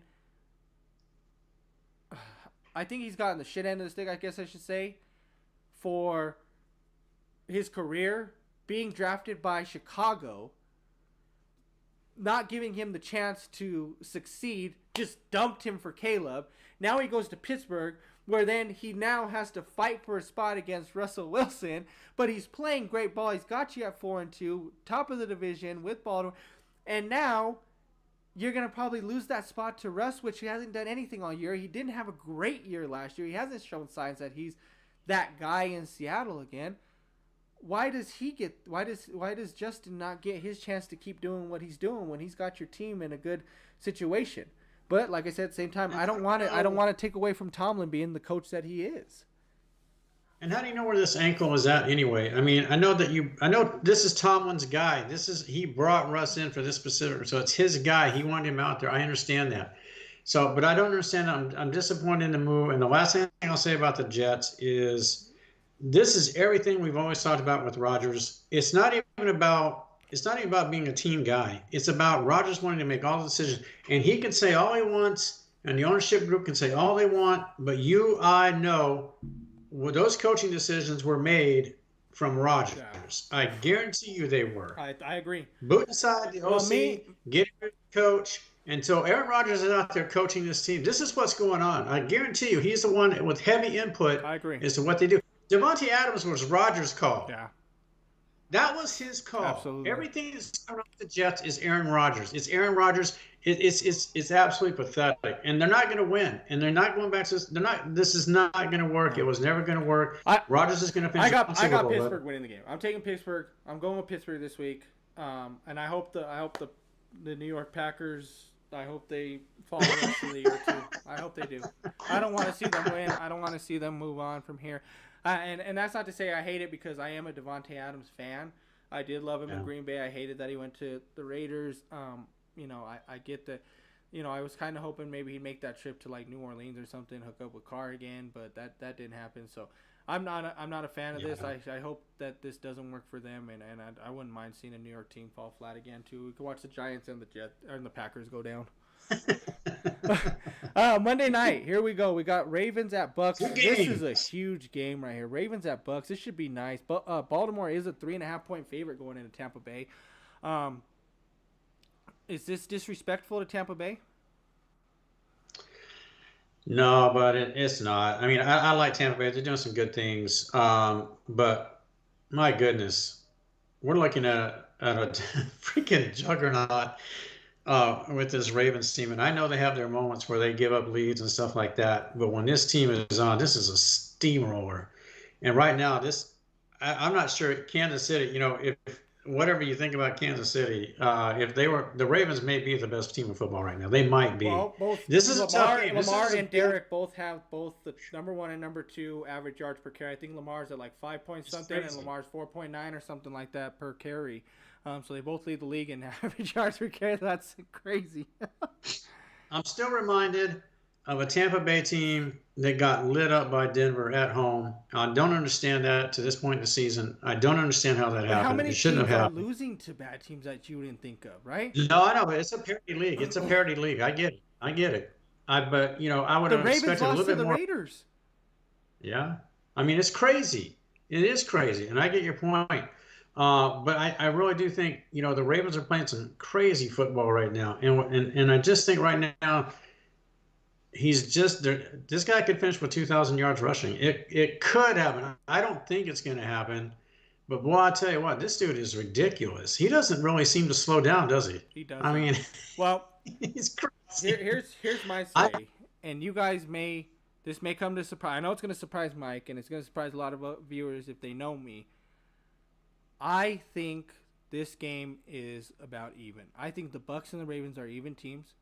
I love what Buccaneers are doing. Ravens have a great running game. Buccaneers have a better passing game. Mayfield, man, I don't think enough people really understand how great it is to have Evans and Godwin together. Oh, good grief. Because here's the thing. You got a first round and here's the thing. Maybe Evans didn't show up last week, but Godwin did. And on the weeks that Godwin doesn't show up, Evans does. It is too hard to guard those two guys. They have to be the best duo in the league. I don't care. You can go ahead and fight me with the Chase and the Higgins. They're 2-4. This team's 4-2. Okay, Evans does it year in and year out. Every single year, the guy has at least 1,000 yards receiving. He has not had a year crazy. where he does not get 1,000 yards receiving. Last year, I believe, if I'm not mistaken, if my dad's watching this, he'll probably call me out on this because he told me this when we were doing the draft. But I think Evans was top 5 in yards and was second in touchdowns last year, if I'm not mistaken. He was up there regardless. So, he was up there. And that's Baker being his quarterback. That's not Burrow. That's not Allen. That's not Mahomes. This is Mayfield. And I'm not a Mayfield guy. But what Mayfield has done with this Buccaneers team is great. Yeah. And like you said, and I would usually give teams crap about losses. The Denver loss wasn't great. But Denver just destroyed New Orleans. So they destroyed the Bucs. They destroyed New Orleans. Maybe Denver's just running through the South. They still have. So what? I mean, if they go in, if Denver kills Carolina and Denver kills Atlanta, well, then it's not their fault. They just ran through the South, right? And Denver's got a great defense. Here's the other thing: Surtain, in my opinion, is the best cornerback in the league. I don't care. You guys can argue that as much as you want. Surtain is the best cornerback in the NFL right now. He has shut down great wide receivers this year. He has shut down Garrett Wilson. He shut down Mike Evans. Oh my God. Okay, so he didn't. They couldn't succeed against the great Denver defense. That's okay. Not a lot of folks are all of a sudden. Denver's defense is ranked high up there. They're top 5, maybe even top 3 right now. Yep. That's fine. You're going to run into great defense. That's why I think Baltimore and Tampa Bay are the same teams here. I don't think one team is better than the other. Now, the game could show me different. Baltimore could go in there and just kill Tampa Bay, right? Maybe they do. Maybe they just overpower them and say, no, this is what we're going to do. But I don't think that's going to happen. I think we're going to see a great game here between these two. I think we are too. I am going to go Baltimore to win it, but I'm not going to take them to cover that 3.5. I'm right there with you, bud. But I will take Baltimore to win the game, I think. And it just comes down to, I'm an old school guy. I prefer a running game over passing because obviously you can just bury a clock by running the ball. Passing, you're not. And when you can run the ball like Baltimore does, and if they can get a lead, they're going to have a lot more time in possession. They're going to run the clock down more than Tampa Bay will. So that's what I think will get them the win in this game. But it's going to be, I think we're going to see a shootout here. I think it's going to be an up and down game. I think we're probably looking at maybe like a I don't know, maybe a 31-28 game or something like that, or 30-28 game, something like, to keep it close, something like that, for sure. You know what I look at long term, bud, and I'm talking about at the back end of the season, and I say this for a reason, folks, with Baltimore. Tampa Bay, I think, has a little bit more leeway here. Is for who would be more important to win, right? This sounds funny, as good as Baltimore is, folks, but I really do believe it's more important for Baltimore to win this game. And it sounds crazy, but if you lose this game, and let's say Kansas City wins, right, and they're still undefeated, Baltimore just slowly continues to fall back of Kansas City. And we're talking home field advantage at the back end of the playoffs, and that really can matter when you're playing Kansas City, and you wonder if you really don't want to go to Kansas City for an AFC Championship game because you're going to have referees working against you. You're going to have everybody. So Baltimore really kind of needs to win is to keep pace with Kansas City. They really do. Well, I'm with you. I'm with you on that, but it's a long way down the road. But trust me, folks, this can't come into play down the line. But on the other hand, I see the same thing for Tampa Bay because we just talked about how open the NFC is now become, right? Dallas isn't up top. Philadelphia isn't leading like what. San Francisco's not running away with it. That North is big, obviously, right? So for Tampa Bay to be 4-2, they're kind of in that pack with everybody else to get a number 1 seed possibly, right? Yeah. It's just as big for them. They need to go 5-2 because especially if Minnesota does lose, right? That's going to put Detroit and Minnesota together at 5-1. If Washington finds a way to win, they should win, and not finds a way. They better beat Carolina. That's huge. They go 5-2. Buccaneers win. They got to be 5-2. They're fighting to keep for that number 1 spot too. And if they lose, if Minnesota does lose to Detroit, that puts Tampa Bay even in a higher set, right? Because didn't Tampa Bay play Detroit earlier this season? Yeah, and they beat them. They beat them. Exactly. So that means that puts them even higher. But see, that's what I'm saying. To get that. So it's huge for both of these. This game is a huge, and that's what I'm saying. They have to both win. It's a must-win for both. It is, but here's my caveat to that, and that's we'll move on, folks. We got to move, but so I want to get Bud's opinion on this too. To that point, would you at this exact moment? Would you trust Tampa Bay as more as a road team win than you would Baltimore? We've seen Tampa Bay go on the road and beat Detroit. We haven't seen Baltimore be that. You know, they played Kansas City to the end. They were a tip of a toe from at least forcing it to overtime. But I really feel like, you know, Tampa Bay has shown a little bit more trust that you could say, they had to go on the road to Detroit. Yes, only because I don't think the competition that they would have to go through is as strong in the NFC than the AFC. Because if you're thinking about Baltimore, if you had to go on the road even to Buffalo, you have to go on the road to Pittsburgh, you have to go on the road to Kansas City. That's what I'm saying. Even a Houston. That's tough. Houston. Right? So, but Buccaneers, for me, it's like Detroit for sure. That's tough. Yeah. San Francisco, depending on how they're playing, that's tough. But then that's kind of it, right? At that point, I'm not scared as a Buck. I'm not scared of Minnesota. I'm not scared of Green Bay. I'm not scared of Dallas. I'm not scared of Washington. I'm not scared of Seattle. You know what I mean? I'm not scared of the Bears. So, as Baltimore, I'm a little nervous if I got to travel to Buffalo. I'm nervous if I got to go to Kansas City. I'm nervous if I got to go to Pittsburgh. You know what I mean? I'm nervous if I'm going to Houston. Now, I'm not saying you guys aren't great because they can win. But if I'm having to pick a team, I'm gotta run with the Bucks to be on the road more than Baltimore. It'll be interesting to see. But like I said, that's why I think both these teams are so even. They're a lot of people think, Baltimore's no. Look at what Tampa Bay has done the past few years. Just last year into this year. They have really stepped up. They look like a good team. Everybody's had bad losses this year. I don't want to hear so far. Until this season gets deeper and you have worse losses, everybody's had a bad loss. Like I said, looking at these two teams, Bucks lost to Denver, Ravens lost to the Raiders. It's a bad look for both, but they both have looked great at times too. So I don't know. We'll see. I think this is another great game that we're going to see this week too. I'll be watching that one. Yeah, for sure. Last game of the night for the Monday will be the Chargers at the Cardinals. I don't know. More people will probably be watching the Ravens at Bucks, but that just be something everybody goes to sleep watching a baseball game. Yeah, baseball's on, or you could just go to sleep with it as like background noise or whatever. But I mean, you're talking about what Herbert against Murray. Whoever's a wide receiver for the Chargers against Harrison. I think it's Connor against Tomlinson probably. Who's running for Chargers now? I don't know. Does Bosa still play, or is he hurt for the do the Cardinals have nobody on defense? So I'm sure Dobbins should run for 400 yards in this game. John Harbaugh is going to run up and down the field, sick probably, or he's going to act like he won the Super Bowl because he beat the Cardinals and Kyler Murray.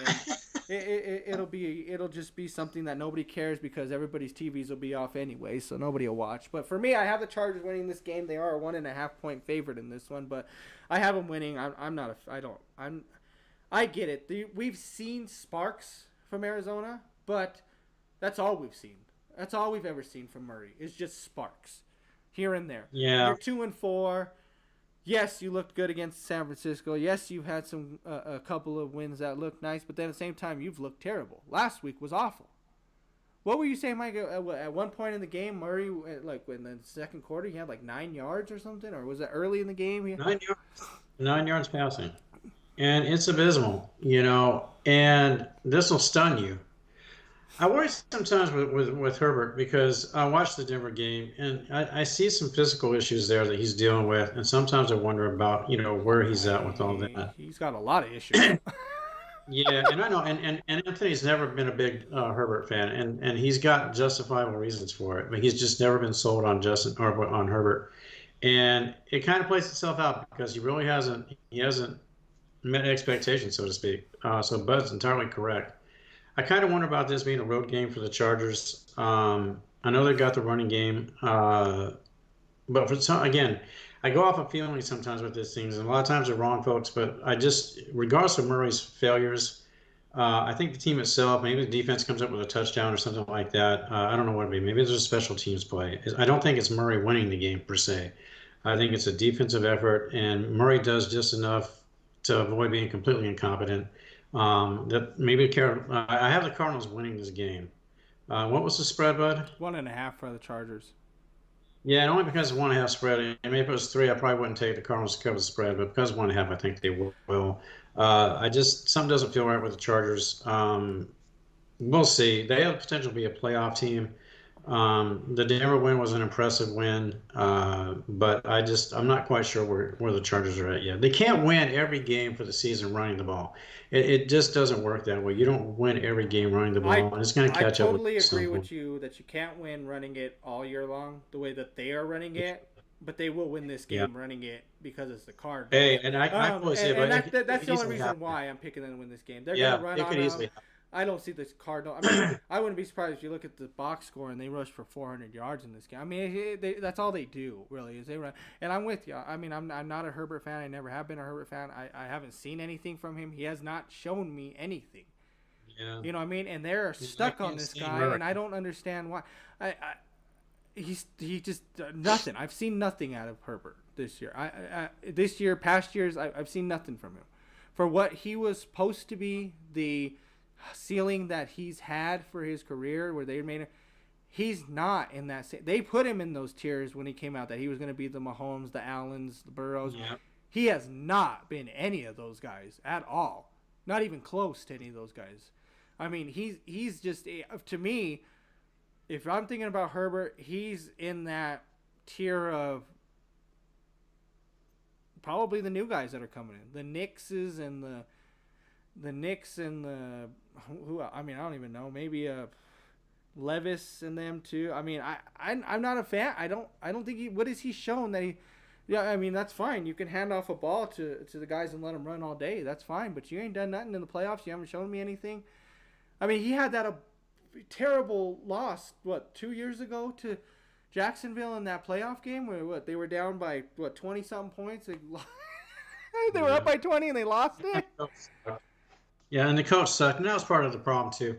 And the last thing I'll say is, how good does Cliff Kingsbury look now? Oh, 100%. When he has an actual quarterback to work with. Everybody thought it was partly him. Some thought it was more him than Murray, but I think it's kind of proven itself out. The funny thing is you can't sit here and say, well, they're two different quarterbacks. They're pretty much the same. No. They're running quarterbacks that use their feet a lot, that can throw. I mean, Kyler Murray doesn't have he's short, I get that, but he doesn't have a slow arm. He can throw. He was going to play baseball. The guy's got an arm. He's got a cannon. Jaden doesn't have a huge cannon, but the guy can throw. They pretty much do the same thing. I get it. You got a bigger quarterback in Jaden, which is fine, but he's not I mean, you're just talking about height. I mean, they're about the same weight size almost, but at the same time, it's just absolutely. And the thing is for me is I just feel like Jaden is more prepared. He's wanting to be out there. He's putting in more. He lives football. Exactly. Than that. He's first in, last out. And Washington should absolutely love this because they haven't had a quarterback like this in a very, very long time. They've never potentially had a quarterback like this, maybe ever. It's still got to play itself out. I want to pump the brakes on it because I want to sit here and think that RG3 could have been that guy. Okay, injuries did hurt him, but he was very, very good. RG3 showed that he could have been outstanding. He just got hurt. There was potential. So I don't want to sit here and say that maybe they haven't ever had. Like, I get he hasn't because he got hurt, but RG could have been that guy. But Jaden, I think, could potentially be the best franchise quarterback that Washington's ever seen. Now, I'm not Same going to get goal. crazy. I'm not going to pull a pick right here and say that Jaden can lead them to a Super Bowl and win them as a rookie, because there's no way. I just don't see that happening. I don't see that he's got enough talent to do that on the team, but also even in himself yet. He's great. Don't get me wrong, but you have to have a certain mentality. You have to have a certain talent strength to win a Super Bowl. You know, I get it. There's quarterbacks that have won because of their defenses, but we don't consider them all-time greats that win it. You know, maybe like a Dilfer or something like that. You know, even Manning, when he won it with the Broncos in 2015, he wasn't outstanding. It was the defense. Same thing with Baltimore's defense. Yeah. Going back to 85, I don't think McMahon was a terrific quarterback. He just had a great defense, and he had Peyton there to hand the ball off to. So, yes, there are great quarterbacks, or there's quarterbacks down, but Jaden's not there yet. So, for me, I think he can get there. I think Washington has something great going on here, which is nice because we talked about Dallas on the fall, Philadelphia's on the fall, the Giants just look terrible. It could be time for Washington to just run this league right now. Just let them go to town, run this league, run the rest of those teams out of here. Just let Jaden work, let him cook. I think you guys got something great here. Yeah. Washington, enjoy this guy. Keep watching him. I don't see him to fall off. I think he's going to be good, and it's nice because I think now we're going to start seeing, a whole lot more quarterback great play going on here in the NFL, and that's going to be fun. That's exciting. Yeah, and last thing I'll say about Dallas had their time, Philadelphia's had their time. Let's get something fresh in there with Washington. It's a good feel-good story. You got a good potential franchise quarterback. Yeah. Let's kind of see what they can do with this, because you could have something very special here with this kid for the next 15 years. So let's see how it plays out. I think you're going to see something pretty special with him. I agree. Well, folks, got all of our picks in tonight. Hopefully you guys got your picks in. Let us know what you guys think about ours. Let us know who you guys are rooting for. Let us know about some of the big games that you guys are watching, some of the players that you guys are thinking of. We'll keep an eye on the comments for you guys. But once again, another great show. We had fun. We love getting these picks in. We're going to try to hopefully get back in again next week, guys. Like I said, we've just been so busy. A lot of stuff Life is going tough on, sometimes. for sure. But so we're going to try to get on next week, get some more football in. Keep enjoying it. I know there's playoff baseball going on. Basketball is going to get started up here real soon, next couple of weeks here. But the playoffs are in. Potential Dodgers, Yankees World Series possibly shaping up. That could be huge, guys. Go see big throwback series. Ohtani against Judge. That could be something big for them. Aaron's starting to find his groove, apparently. Absolutely, for sure. So enjoy the weekend, folks. Enjoy the games. Enjoy the rest of your night. Hopefully everybody has a great rest of the night, a great rest of the weekend. For sure, but appreciate you guys joining in again. Anything else from you, Mike? Just to echo Bud Simmons, folks, just again, thank you for tuning in. And always, if you have thoughts, comments, suggestions, we're always open to those, and happy to take them into consideration. But I never end any podcast without thanking this gentleman next to me.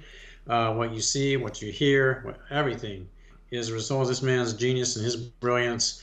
In front of the camera, behind the camera. Without him, the show does not happen. I always salute Mr. Alvarez and thank you for all he does. Well, I appreciate it. We love doing this again, guys. We'll be back again, as far as we know, next weekend, 6:30 Mountain Standard Time. Works. So please don't forget to like, subscribe, hit those buttons. It helps us a lot more than you guys think. So we appreciate you guys. Like I said, once again, have a great weekend. Have a great rest of the night, and enjoy the games tomorrow. And stay safe out there, people. Good night, folks.